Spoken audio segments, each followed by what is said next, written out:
Hey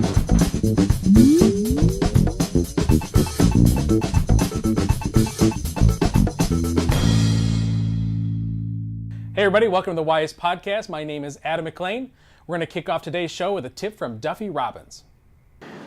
I think, one thing that's really been helpful to me that I've kind of found a great benefit is just to make sure that I read widely. And what I mean by that is that I think it's very easy for us to kind of get locked into the youth ministry books or whatever, but I have found a tremendous fount of help in getting illustrations from books that were never written to be illustrations. I'm reading a book right now. I don't know the author's name. It's called Traffic, How We Drive and What It Says About Us. And there's some amazing illustrations in that book that I'm going to be able to use in teaching and so forth. I read a book a couple of years ago about the history of feuding, a history of dueling. I'm sort of an avid reader on actually, believe it or not, invertebrates. Spineless Wonders is a great book about invertebrates, and it's just amazing some of the interesting stuff there that you read, and that's actually been a huge help to me. If I go to the illustration books to find illustrations, a lot of times they seem kind of like I've heard them before, they've been used, or they're a little dry and staid.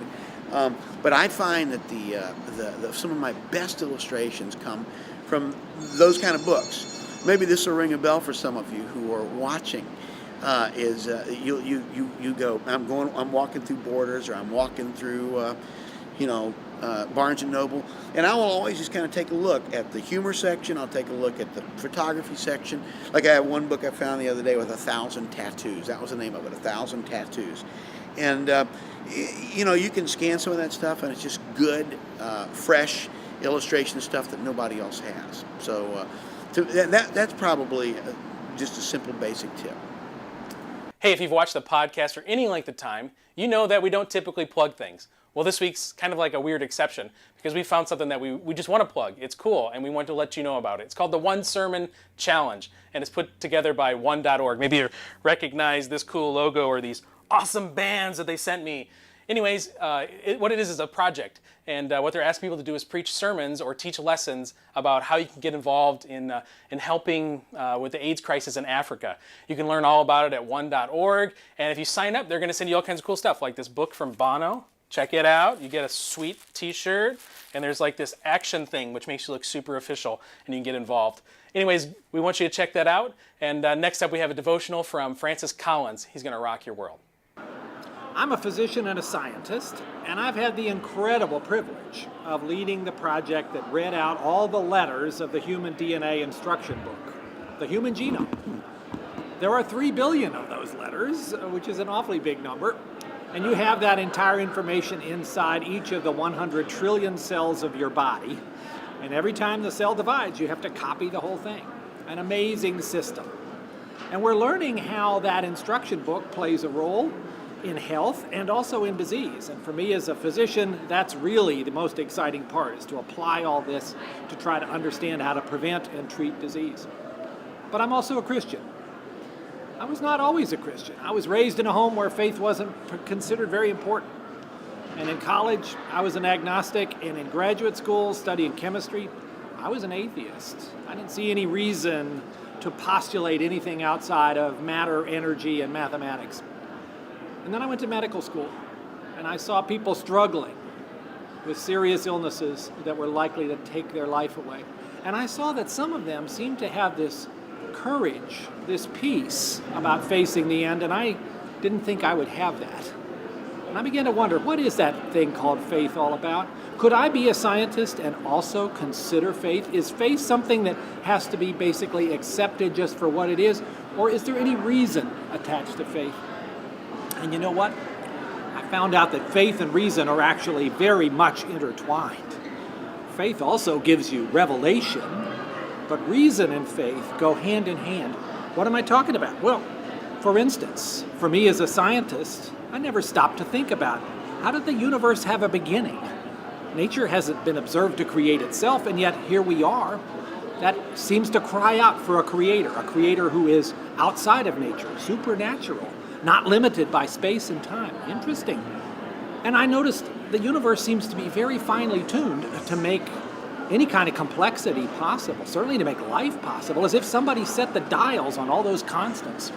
And then I look at myself, and I look at other people around me, and I ask, what's special about humans? And one of the things I see is this right and wrong compulsion that we have to understand what is right, what is wrong, and this desire to do the right thing, even though we often decide for our own reasons not to, but then we make excuses, which only proves all the more that we believe in this moral law. That doesn't make sense on purely materialistic grounds. It calls people to do sacrificial things. And that really then began to make me consider whether atheism is actually the least rational of the choices. I think it is, If somebody asked you to draw a circle that had within it all the knowledge that has ever existed in the world, you would draw an enormous circle. And then if you were asked to draw a circle that says what you know right now, it would be a very tiny circle. Suppose then that the knowledge of the existence of God happens to fall outside your personal circle.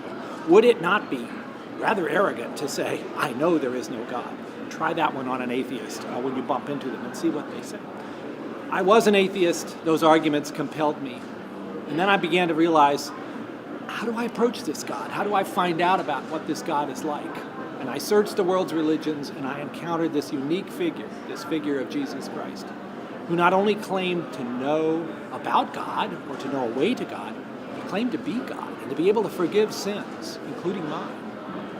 And that reached out to me in a way that I hadn't expected. And over 2 years of searching and trying to figure out what was true, I ultimately decided I want to grab onto this. I want to make that leap, and I did. I was 27.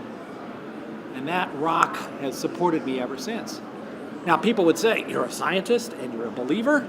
Well, do you have a firewall in between those ways of thinking? Not at all. I have never encountered a conflict between the truth I can learn about nature as a scientist and the truth I can learn about spiritual matters and God from my faith. In fact, I think God gave us 2 books. God gave us the book of His Word, the Bibles, is that. And He gave us the book of His works, which is nature and all the awesome, incredible, elegant beauty of His creation. And we are privileged to be able to study it. And to be a scientist and a believer is one of the greatest gifts, I think, that a human being can have. And so with Psalm 19, I agree. The heavens declare the glory of God. Read that psalm, meditate on it, think about it. We have nothing to fear about studying God's creation because it's God's creation. Truth cannot conflict with truth, and I think God expected us, giving us this intelligence that He granted us, to use that, to understand His creation, to use it to help people who are suffering, and to simply appreciate the majesty and the beauty of what He has given us in this amazing planet that we get to live on. So bless you. Think about those things. If you have the chance to talk to a young person who's struggling about whether science and faith can go together, I hope you'll tell them, not only can it go together, it goes together wonderfully. Hey, thanks for watching the podcast. As always, I want to invite you to connect with me. You can send me an email at adam@youthspecialties.com or look me up on Facebook or MySpace or Twitter or any of those other kooky, strange, weird, strange, dorky, whatever social media things that you use. We want to remind you, just like we do every week, that what you do matters. You might not hear from anyone else. You might just feel like what you do doesn't matter. But to us, it matters. But more importantly, it matters deeply to the heart of God. So thanks for investing in God's kids, and we'll see you next week.